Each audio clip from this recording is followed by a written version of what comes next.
So, okay. So, um, why are we doing this? Why are we organizing up our digital assets and putting things together and making this kind of transition plan? One thing that people don't think about is really it's ongoing efficiency for you. I can't see anybody sitting in the room, but if I were to ask people to hold up their hands and say, who finds passwords a giant hassle all the time? Yeah, exactly. There'd be hands up. So with your things a little more in order, it makes it a little bit easier for you. Let me just, there we go. A little bit easier for you.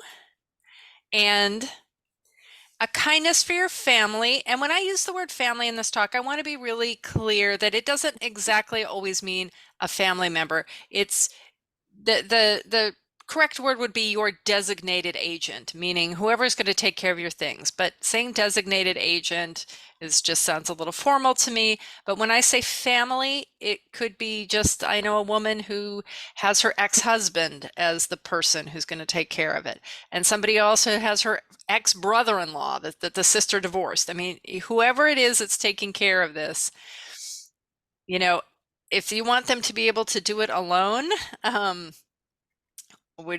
you're going to need to give them a hand. It's a kindness, they're going to be grieving or they're going to be needing to help you with whatever you're doing.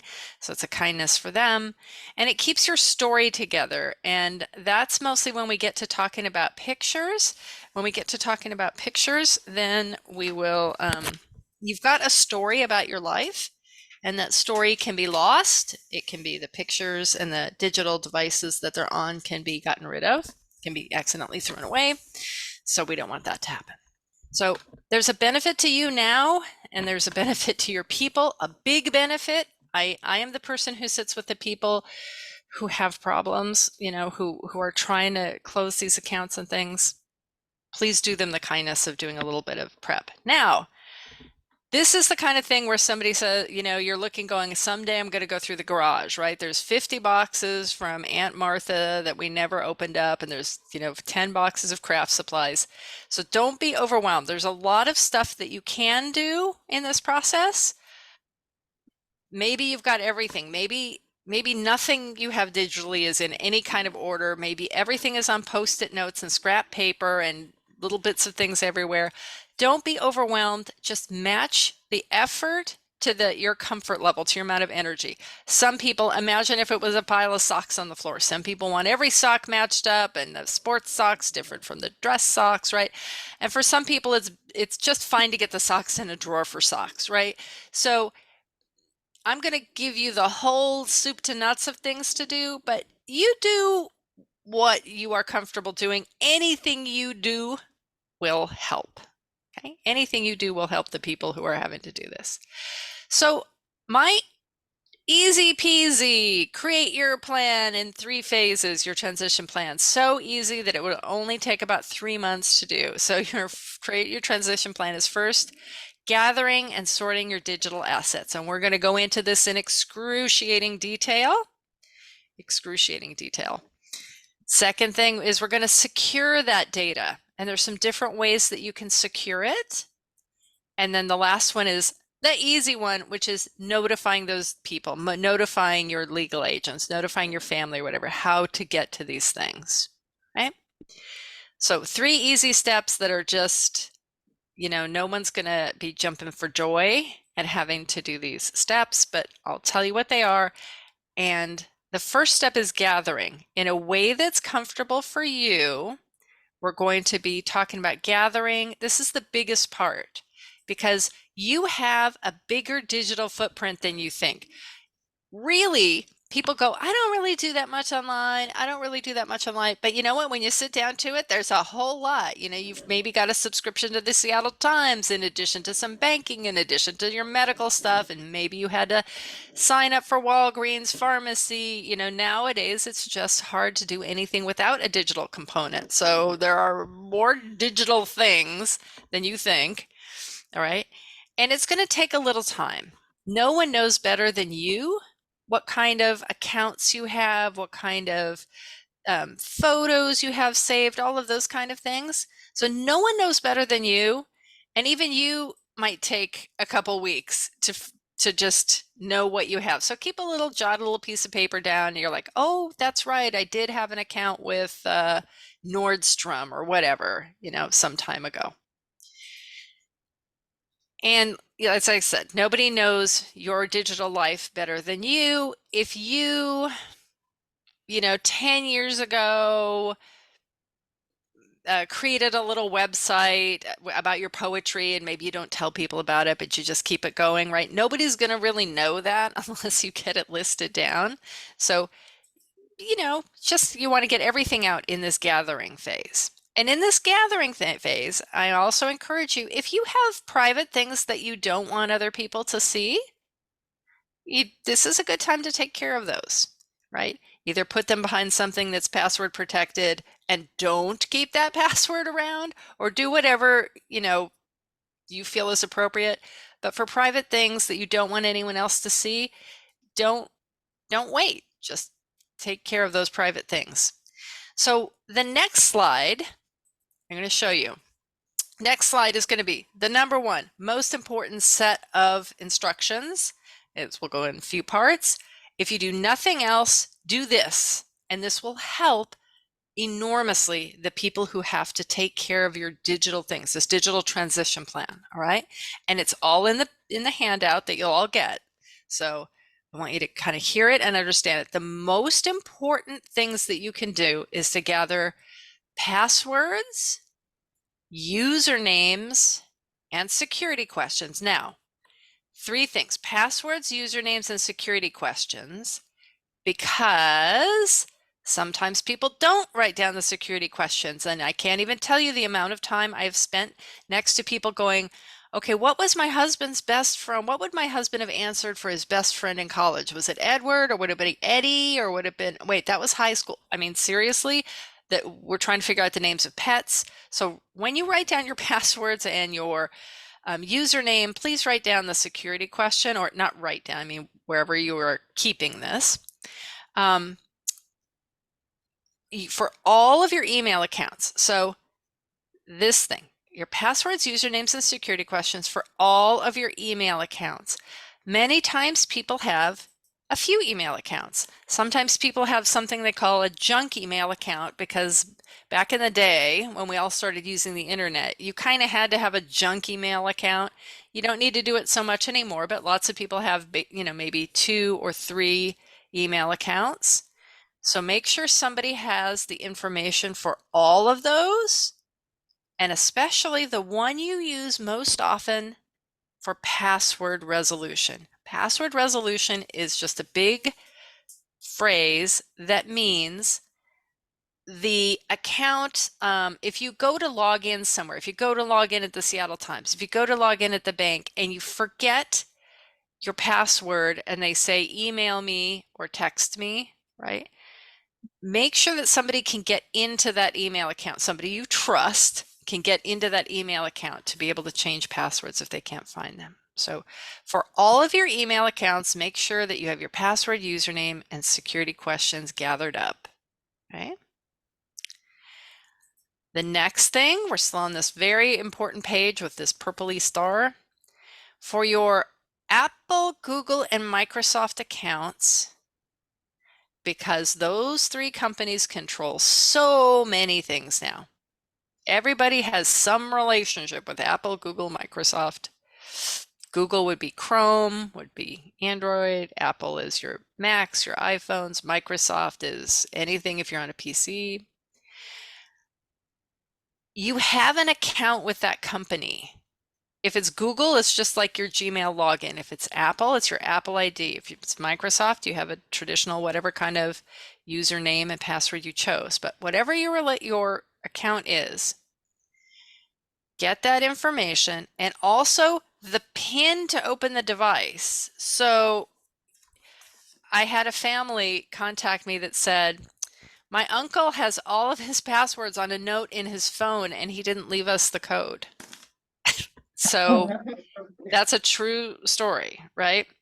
Also, it's not just if all of these things are not just the case if you pass away, right?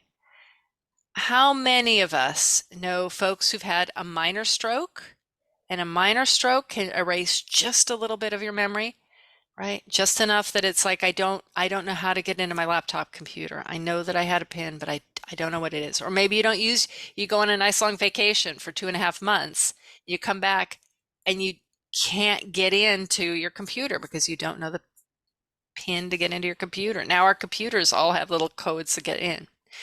So we want to have not just your Apple, Google, and Microsoft accounts because they're related to so many things. You want to have the pins that open your computer, your laptop, or your phone. Okay, you want to get this information. And the third thing on this page is cloud storage. If you do any kind of cloud storage, which might be Microsoft OneDrive, it might be iCloud if you're Apple, but it might be something else. It might be if you do Dropbox, if you do some of these other external things. You want to make sure that your people know where your things are stored, if they're stored somewhere, and how you're paying for them. Because if you have, let's say, if you're familiar with Dropbox is a kind of a way that you can save things in the internet, not on your machine. You can save things, Dropbox. It's not associated with any of the big companies, but it's a big company that lots of people use. If somebody doesn't know that you have Dropbox and things stored there, they might never know, and they might close that credit card, and maybe that's where you store all your photos or something, or all of your poetry. So if you have something that's not clearly visible to somebody sitting down at your computer, make sure those things are listed too. Now, all of these things are important. The email accounts, super important. Your Apple, Google, Microsoft accounts, very important. And your cloud storage. But now things have changed a little bit. As of course you know, not having a password is not enough, right? Because it's really good. It's very good. There's a thing called two-factor authentication. It makes this very complicated for your family members. And that's a good thing because it makes it very complicated for bad guys. So two-factor authentication, if you do any kind of online banking, you go to sign into a bank account or sign into something with finances, and they go, we're just going to text you a code and put it in, right? Two-factor authentication means they want to make sure it's you. They don't trust you just having the password. So two-factor authentication verifies who you are using something you know, which would be a password, but they also want something else. Like, we know that this is John's phone number, so we're going to text it to John and make sure that John has his phone and we're getting that too. Or maybe it would be a digital thumbprint or a face print or something, okay? So having a password is oftentimes for the important accounts not enough. So you've got this two-factor authentication. Well, what happens if you are like a client of mine? The husband was in charge of all of the finances, had Parkinson's, had a major fall, was in rehab and not doing really great intellectually. And he had his phone with him, and everything kept sending him the codes, for her to try and get into the bank, for her to try and get into anything. It all went to his phone and his phone alone, and he was no longer able to use his phone in such a way that he could say, oh, the code is 12345, right? And we're not talking about password, we're talking about that where they check that it's you. So what can we do to get around that? When you set up an account and they ask for information to recover your account, information for emergency contacts, things like that, make sure you have your phone. Put down an email or put down a family's email. Give them a couple of ways to get hold of you, because if your phone is with you and then you're in a bad situation, your family member can't get that code to get in. Okay? So two-factor authentication is a great thing. You really need to do it on everything that has to do with finances. Don't trust just a password anymore, right? Don't trust just the password. Make them Make them text you or make them email you or make them call you, or there's a few other new ways of doing password authentication, like a physical key. But in general, we're just talking about when they text you or email you. So please do leave two-factor authentication on. Just make sure that you have lots of ways that they can authenticate who you are. And never, ever, ever, not even once, not even for one account, never repeat a password. And the passwords these days, you guys, got to be real long. The whole AI thing changed the game in passwords. I hate to tell people, Nana 1975 is not a good password anymore. Nana 1975 with a question mark is not a good enough password anymore. Make your passwords big. It's a whole nother talk, but never repeat it even once, because all they need to do is, even if you don't mess up and give somebody your password, right? If the website is hacked and they get that password, okay, now maybe they can get in there and get a little piece of information and do somewhere else and somewhere else. It's not likely that anybody's going to really chase you that far, but just in case you have a problem, the way to think of it is a password is a key. So if you have one key that opens your bank vault and your car and your house, right, and your retirement fund, you don't want one key to open all those things. You want a car key, a house key, a bank vault key, right? Have different passwords for all the things in your life. Think of them as a key. If you lose your key, if somebody pickpockets your key, how many things do you want them to be able to open up? That's the way I like to put it. How many things do you want them to open up? So go home and change some passwords, okay? Thank you, Bridget. We didn't have enough to do. All right, so in terms of our gathering, so that was our big, this stuff, if you do nothing else but this stuff, you will have given your people some tools to work with. But now let's get into if you're going a step further and doing more. So let's start, we're still in the gathering phase. We're gathering passwords, we're gathering usernames, and we're gathering those security questions of what was your best friend in high school, what was your cat, etc. What was your first car, where did your parents meet? All right, so obviously the first ones are the financial and legal ones. When I was growing up, we had a metal box that was called the important papers box, and that was the box you picked up in case there was a fire. Well, nowadays that is there's digital boxes that you have. So let's look at, obviously, we've got life insurance, policy numbers. You know, you'd be surprised if you didn't know somebody had life insurance. You know, it might be hard to find that there's life insurance. Mortgage, home insurance information, auto registration, loan insurance. Now you probably have logins and accounts for all of these financial and legal obligations in your life. Of course, there's banking, brokerage, bonds. If you were somebody who bought the I bonds or are currently buying the Treasury I bonds, you know, because they have such a great rate right now, they don't send you anything. They don't send you a paper bond anymore. They don't send anything. It's just this really dodgy looking website. It's a government website that looks so fake and so bad, but it's real. Literally nobody in your household would ever know you had an I bond unless you have it listed in your things, right? You don't get any piece of paper that says you have a bond anymore, right? For these I bonds. So make sure you have, you know, a passport, not so important, but very important in the bottom, your social security number and Medicare, the number and the account login. It's very hard to log into Medicare and Social Security without lots of good information. So make sure that your social security number, and if you haven't gone to have online a social security account access your account online, they pretty much make you these days. Make sure that that number is written down because accessing social security can be very important. Your spouse might need to change the account in which it's being deposited. So you need to get in there and make sure your driver's license information. Now we're still just gathering. We haven't talked about what to do with it yet. We're just gathering.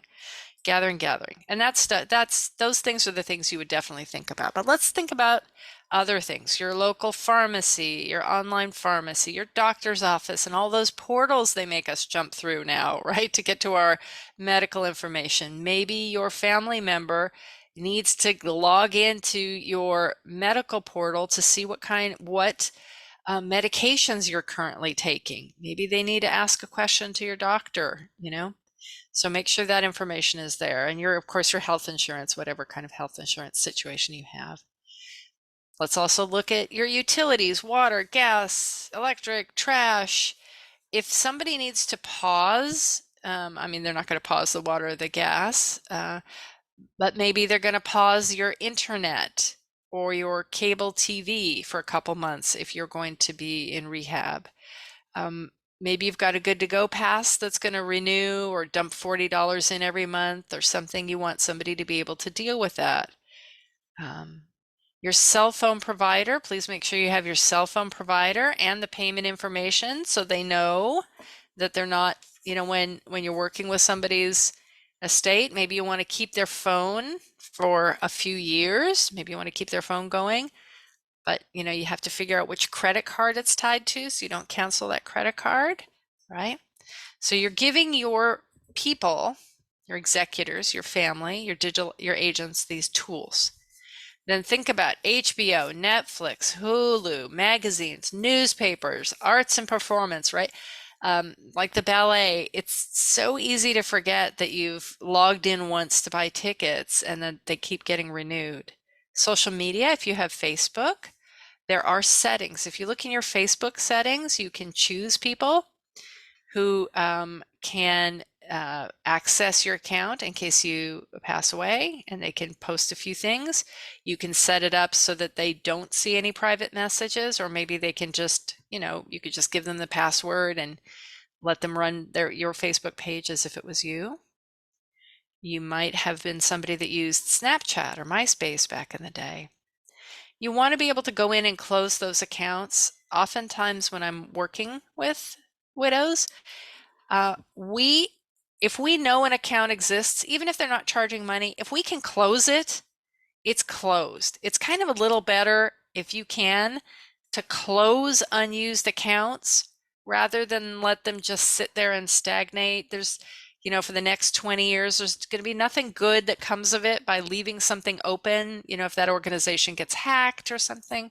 So we tend to try and close down accounts. I mean, you can't do everything. You can't do everything, but as much as possible. Then sometimes people have work credentials, or if you are somebody with a website, there's a lot of passwords and information that goes with having a hosted website. You have maybe other renewing memberships like AARP that you don't need to have renewed into infinity, Amazon Prime, Costco, those things. Again, giving the tools to the people who will be taking care of your things. Now in the gather phase, we're going to take a step away from those online accounts, and now we're going to talk about other kinds of digital assets. And those are digital items, I call them. Your digital photos, where you maybe keep your digital photos on SmugMug or Flickr or somewhere.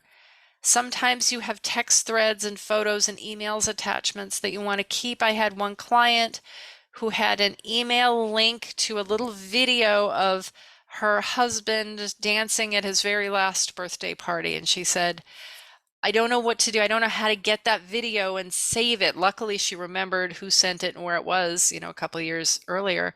So we were able to get that video, download it, and save it into her world. So she always had that. So if there's important things to you, you want to make a note of them where they are. Sometimes things wind up in our downloads folder or documents folder. Sometimes people keep everything on their desktop. If it's important, you need to begin to gather it and put it together in a place in a way that other people know it's important and will take care of it. And while we're at photos and documents, like this might be poetry that you've written or a book that you've written that's just in Word. If you've written a book and it's in a file called MISC, or maybe you didn't even name the file, maybe nobody will know to look there and see that you actually wrote a book about your childhood. right? Make your stuff, bring it together, name it, make it so that people can see what it is, okay? Now let's talk about physical items that have a digital component. So this is a picture from an actual client that I worked with. These are all little flash drives of all many generations of flash drives, and the little on the right hand is these little chips that would go into cameras before all of our phones were cameras. They had little chips that you would put into your camera, and the photos would be stored there. And all of these little digital thumb drives, these little chips, little things, they have a lifespan and they're really small and can get lost. So if you are somebody who uses thumb drives a lot, you can consider whether or not you want to continue to do that. But if you do, the older ones are still little mechanical devices inside. They have little moving parts inside, and they're not meant to last forever, right? And they break. So the newer ones are called solid state drive, and they're not much more expensive than the old ones. You would want a solid state, if you're getting those little drives, you want one with no moving parts, right? But whether they're moving parts or not, they're small, and if they are tucked in a drawer, your desk drawer, I'm gonna tell you, not everybody is gonna know that those are important and have your pictures. So bring together, I suggest people have a bin wherever you put your paper photos. Wherever you have that bin of paper photos, also throw in there the chips, the film from old cameras, the floppy drives, the CDs. Even if you don't go ahead and take the next step of digitizing these things and saving them, at least they're in one place. At least you've given a clue to somebody that in this box of photos are 5 little different digital devices that probably hold photos. And if you have old computers and laptops that have photos, it's time to get them out, get the photos off, and take care of them and get rid of the old computers. But if not, at least put the old computers in the box with the photos so that somebody will do the work of saving those photos. This is the first generation that has gone from paper photos only to, all of our photos are in our phone. We are stuck with still that same job of transferring them over and making sure they're going on to the next generation. So you want to keep your story together. So get these things. This is super important because these things really get lost and break. So now we are dealing. We are dealing with, we're getting out of gathering, and now we're talking about securing. And we're going to talk about securing in a way that is comfortable for you. It's a system that has to work for you. It doesn't have to work for me or somebody else who's an advisor. It has to work for you. Maybe you secure these digital things locally, meaning on a little hard drive that you could carry around in addition to your computer, or maybe you do it in a cloud.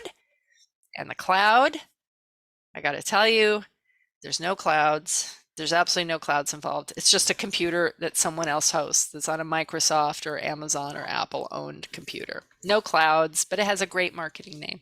Great marketing. So let's talk about some of those choices. So we want to secure your digital information. Let's first talk about those passwords that we gathered up. Now, password vaults are really pretty secure. I know that there was a thing with LastPass, but in general, password vaults are very secure. They are also the most complex. So I start with them as the most secure, but also the most complex. And when I started working with folks, I just would go in and say, let's work with a password vault. What password vault works right for you, and get that in shape. And you know what? Here we are many years later. Not everyone enjoys technology, and not everyone wants to learn another piece of software, and it's a piece of software that's crucially important. So if you use a password vault, which is very secure, understand that it is complex. It is software that you yourself need to understand. No matter who recommends it, your son, your tech advisor, You need to understand it and understand how to use it, and you need to keep it updated, keep it turned on, keep it updated if it needs an update. And if it's a paid for one, which, is a little, I usually use a paid for version versus free. I usually use a paid for version of things. You have to keep making sure that it's paid for. So if you want to use a password vault, there's many, many brands that are very good, but you just need to, it's not a magic thing that you just put on your computer and then it's just done. So I have come a long way on that when I've sat with people going, you know what? This is not the right thing for this person. And there are plenty of other options. So if you do use a password vault, though, they often have emergency access methods that are really excellent. You might be able to give a code to your family member. You might be able to give sort of a delayed access to a family member where they can ask to get in, and then the company asks you if it's okay if they come in. You can give them prior authorization. And some of these are really good if you're like me, who I have, one son 1,000 miles away and one son 3,000 miles away. And so neither of them is going to be able to walk into my place, and pick up a book and look at my passwords. So password vaults are excellent. And you can add with password vaults, you can add like passport numbers and driver's license numbers and lots of other information, your birth date, social security. It's not just for passwords. So again, requires attention, updating, and a big learning curve.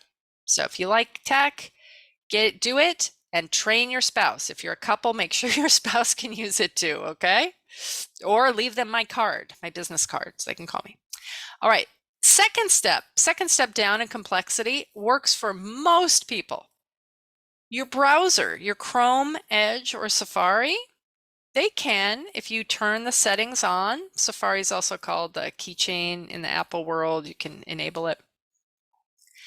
Your browser, Chrome, Edge, Safari, can remember your passwords and it can autofill them and it can capture new passwords. What's really nice about this is that it, along with the password vaults, if you change your password, it'll know you changed it and it'll ask you, do you want me to save the new one? And you say, oh, yes, please. Right? You want to make sure if you use a browser-based password feature, it's really fairly easy to set up into your settings. Make sure that you have your Google, Microsoft, or iCloud password written down, because if you can't get in to look at those passwords, it's not very helpful. So there's a setting on all of your browsers where you can have it remember your passwords, update them when you change them, and suggest new ones if you want those big giant jumble ones that X, hash marks, percentage, all those things. If you want them to suggest those, I tend to not use those, but they have those built in for free on Chrome, on Edge, on Safari. You could do that. Client I'm working with right now, a widow, he had hundreds of accounts. It's the person that so much money going out every month. Thank goodness he had Edge, Microsoft Edge, saving his passwords. So even though for the whole beginning time, we couldn't see what the passwords were because we didn't have the password to get us into that, but we could get into accounts because it remembered the password and it would fill them in. And it doesn't show you what it is, right? But we were able to get in. So very handy and much less complex than having a password vault, right? And then the other one, which no tech person will ever talk to you about, and I get some grief about it when I talk to my other independent technicians. You know what? The reality is there are people who just don't enjoy their tech time. And what works for them is a piece of paper and a pencil or a pen. You will get no shame from me about a piece of paper or pencil and pen. You will get some shame from me if you're writing things down on Post-it notes that wind up here and wind up there, and you don't know which is the most recent Netflix password and which is the most recent, right? So treat yourself to a paper address book, the old-fashioned address book that have little tabs on the side. It says A, B, C, D, like a little paper address book where you'd write someone's address and phone number, right? And you can easily, it's alphabetized. Treat yourself to one of those. I tend to say don't get the ones that say, these are my passwords on the cover, right? But I know somebody who did that, but I thought, okay. I mean, I don't know how much, you got to trust who comes in your house, I guess. But get an address book. If you're a pen and paper person, get the address book. Write the things down. Write down these things. It is not safe and secure. It is not something your relatives are going to be able to get if they live 1,000 miles away. This is not the height, but if this is what works for you, do it right. Okay. When you change a password on paper, cross out the old one. Write down the new one and put down the date. Cross out the old password. You're just helping. This is the part where it helps you more than it helps anyone else, right? And write the new one. It's better than sticky notes. One widow I worked with had this piece of paper. It was a piece of paper, and seriously, the sticky notes were so deep. It looked like a mosaic. There were so many colors. And his handwriting wasn't great. And she goes, yes, I have all the passwords. Or I have another client down in Palm Springs. And I said, so do you have the password for this account? And he goes, yeah, I have it on this note. I said, okay, what is it? He goes, well, it has Merry Christmas written on it, so I can't read it. Okay, well, okay, we don't have that password then. And like, we're all human, right? That we're going to write something over the piece of paper. Treat yourself, get an address book. It's not particularly secure, but you know what? Here it is. Make it easy for you in your life, right? Make it easy for you in your life. So this is a way to secure passwords and information. Now let's talk about the photos, those photos that we have in the bin. Now, I don't imagine everyone's going to do this, but I like to give you all the steps. If you wanted to go all the way and organize the socks right into the most organized way, this is what you'll be doing. You'll get those paper photos and you'll get them digitized somehow. You will get them scanned and digitized. You will get those little chips and those little thumb drives. If you know how to use those little chips and thumb drives, you can do them right into your computer right now. But the paper photos that you have to be scanned one way or another. And it's important, if you scan those paper photos, I like to tell people, make sure, number one, make sure you have the stamina for the project. I recently completed a multi-year project of scanning bins of the photos of my sons, literally through this little scanner. Bzz, bzz, bzz. Oh my gosh. Oh my gosh. It's a big one. There are people who will do it for you. There are people who will come to your home and do it in your home. A local guy in Seattle does that, particular local guy. Those photos, somebody's going to have to digitize them at some point. If you've got kids who want to do that, that's great. I had my suspicions that my sons were going to not do that. So when you're doing that, there's different kind of scanners. There's photo scanners and there's kind of these document scanners, those big ones that we tend to have in our offices, the big, you put the big door down. If you're scanning a photo, make sure that what comes out into the computer, right? You're turning it from a paper photo, you're making a digital copy of it. Make sure that it's a picture. If you scan it like the same way you scan a document into a PDF, which is a document file, that's PDFs are what documents scan into. If you scan a picture into a PDF, when you look at it, it's going to look like a picture. When a computer looks at it, it's not like a picture. A computer wants to see it in a file that's a computer file. So that might be something you would recognize the term JPEG or GIF, something. You're going to make them JPEGs usually. So just don't spend hours turning your photos using your scanner and turning them into something that the computer doesn't think is a picture, right? Just make sure that you've got the settings on your scanner that say what comes out is a picture, not a document, right? Again, this will be in the notes. I know by this time you're like, Bridget, there's just too much going on. So you want to get those things. This is when I showed you that picture of that client with all those thumb drives and camera chips. We got all of that information off of those and into her computer, and her computer is backed up to iCloud. So all of those things are saved now. She just put all of those little things in a box that said, you know, backup copies of the photos, but the photos were all taken care of. Once we've digitized them, we can put them somewhere. People have really different feelings about whether or not they want to use cloud storage or not. So I do want to respect everybody's feelings on that. Cloud storage is just a computer somewhere else. OneDrive is what Microsoft calls their cloud storage. Google Drive is what Google calls theirs. There's iCloud, there's Dropbox. Whichever one you use, know about it, understand how to use it, understand what you're doing, make sure this stuff is there properly, and make sure that new things you add can come in automatically. Oftentimes your pictures on your phone can go right into these other storage places. Cloud storage also allows you to usually share with a family member. You might share just one file full of photos. If you're somebody who you're not interested in whatever iCloud storage or cloud storage is, if you're not interested in that, that's not your cup of tea, that's okay.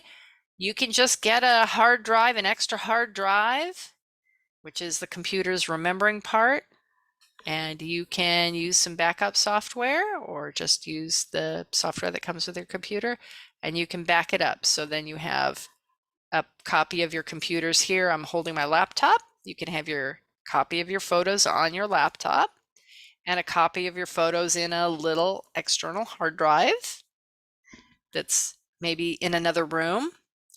You want it a little bit away from your computer, so if there's a fire, you know, they don't both get burned up, or if there's a flood, they don't both get washed away, right? But there's lots of people who are not comfortable with cloud storage. So figure out a way to, if you go all the way to get your photos done, and if you don't, somebody will have to, store them again, 2 places. Information has to be in 2 places. Because if you have them just on your computer and your hard drive breaks, I'm sure that there is somebody in the room who's had that heartbreak of a hard drive breaks. They don't break as often as they used to, but they do break. And when they're broken, sometimes they're permanently broken and everything is gone. So if it's in 2 places, it's not gone forever. Okay. Then the last step is going to be to notify your people. If you do all this work and nobody knows about it, it's not very helpful. So you want to notify your people about it. Notification could be if you use those online vaults, online password vaults, or online storage, you can set up some emergency access, or you can tell people the flowery address book with my computer passwords is always going to be underneath in the linen closet, you know, and tell them every year when you get together, the important book is in the linen closet, you know, or whatever, wherever you put it, right? In the freezer. Make sure people know where it is. And then if you want, you can include some in your paper documentation with your will and things that you're that you know that people are going to get into, that important paper box, you know, or your will, or make sure that your legal representatives have a way to say to them, you know, here's how you access their things. And that was an enormous bucket of information, and we have a little bit of time for questions. If you are in there, I think you can ask John or Sarah, if I'm not mistaken, and they could type it in. And if you're online, you could type it in chat. again, if you do a little bit, any little bit that you do will help somebody because stuff happens to all of us, okay? So thank you very much. It's We have all a in question. writing. It's all in writing. You'll get it. Yes. Thank you. We look forward to that. Can you hear me? Yes. So what happens to the quality of the pixel count when you scan an image and it becomes a JPEG? Well, that's a really interesting question because I was scanning stuff from the 80s when the cameras were not great to begin with. So it wasn't worse than that. You will, I mean, if you're using any kind of regular photo scanning machine, it's going to look like a scanned photo. It's not going to look like, like Life magazine. But they don't start out looking like that anyway. So if you want it the highest possible thing, you would get a professional to be doing that. Okay, thank you. But a lot of them are not great. It was surprising, in memory, you think like these photos and the photos, and they just, any photo on our phones now looks 100 times better. I keep my passwords on a spreadsheet, which I store in an external hard drive.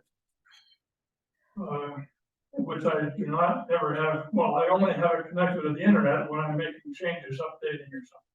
Okay, when that external hard drive breaks, what happens? Paper copies. You have paper copies. I also have paper copies. Great. And that's great. And the person in your life, the person who will be taking care of that business knows where both of those things are. Well, my wife does. That but awesome. Daughter, who was our executor, does not, so I should make sure she does know. Your wife probably, I'm going to go out on a limb and say she might be a little upset, at that time. She might be, and it's easy enough for people to kind of forget or be overwhelmed at that moment. If it's a moment of grief, it's kind of, sometimes it's a very hard moment for people, so it's good to have that other person. You have designed a system that works great for you. And that sounds pretty good. That sounds pretty good. Good for you. You didn't even need to come today. My gosh, you're just so enjoy. If you're there, enjoy the nice tour and the good art, and have a good time looking. It's you're ahead of the game. This is a comment as much as it is a question. I'm in the middle of this, and I just want to tell everybody what a monumental, horrible job this is. You are so right. I'm dead serious. It is just awful. Tedious. And the only way I'm able to do it is that I've got it on my calendar. I mean, this is a scheduled activity. Mm-hmm. And the other one is that my son, who is my executor, and I haven't done this yet, but you made me realize that I need to do it. He needs to be sitting with me when I'm doing a lot of this. Because if the person who has to deal with this doesn't know what your method is, it can be perfect for you. Yeah, so you need to convey to him, maybe good luck on getting him to sit with you while you do all of it, but yeah, it's here's how I'm dealing with my passwords. Here's how I'm dealing with my whatever. And making sure he, I don't know how old these were, but making sure maybe he knows more than once, maybe every once in a while reminding, right, remember, the passwords are all like, yeah. Good again. And it is horrible. It's horrible. It's awful. It's boring and awful and emotionally laden with not fun. I also have. You had an entry on one slide about driver's licenses, and I wasn't sure what you thought we should do with those, or about them, or. It was just part of the information to capture, right? While you're getting all the passwords for your medical stuff, like just making sure that your relatives have your driver's license number. I was trying to think, when my mom passed in California, There was one thing, and I don't remember exactly what it was, whether maybe it was canceling her car insurance. I don't remember what it was, but there was one thing that needed her driver's license. And we literally had to dig through many purses to find the wallet that had the current driver's license. So if you just have the driver's license number and expiration somewhere in this bucket of information that you're keeping for people, maybe they never use it, but it keeps them from having to dig to find that wallet that maybe went with you, you know. Simple one would be to make a copy of it. And a simple way would be to make a copy, I suppose, and just put it with your other information that you spoke about. Sure, absolutely. Absolutely. Absolutely. Right. Yep. Do I have any questions online? I'm not sure if you can hear my 2-year-old assistant who is has set off the timer at 3 p.m. And you can hear the little 2-year-old crying.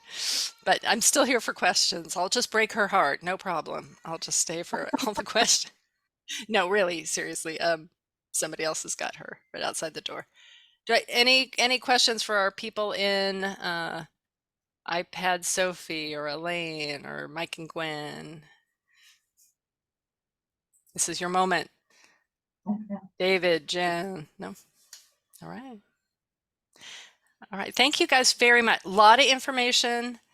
I'm really glad to hear that somebody is in the midst of it, and I'm glad to hear that somebody has their passwords on a spreadsheet and that their spouse knows where that is, which is so important. And I look forward to you guys working with the information you get on your sheet. And thank you again, University House Issaquah. I love your art. Thank you, Mhm. Bridget. I'd like to quickly ask how we get access to the Word document that you mentioned. We will be emailing it out to you. Yep. So just take a minute to thank Bridget. This was super informational. Thank you for your presentation and sharing your knowledge. For those of you online on Zoom, we're going to email you a request to evaluate this presentation, as well as any feedback you have or suggestions for future presentations. And those of you in the room, you have one of those on your chair. If you could take just a couple of moments, that's super helpful for us. And anybody who is interested in a group tour today, we will be doing that at the end of, well, in about 2 minutes. Okay. Thank you. Thank you all so much. Thank you. Okay, this you. concludes today's Bye-bye. presentation. Bye-bye. Bye-bye.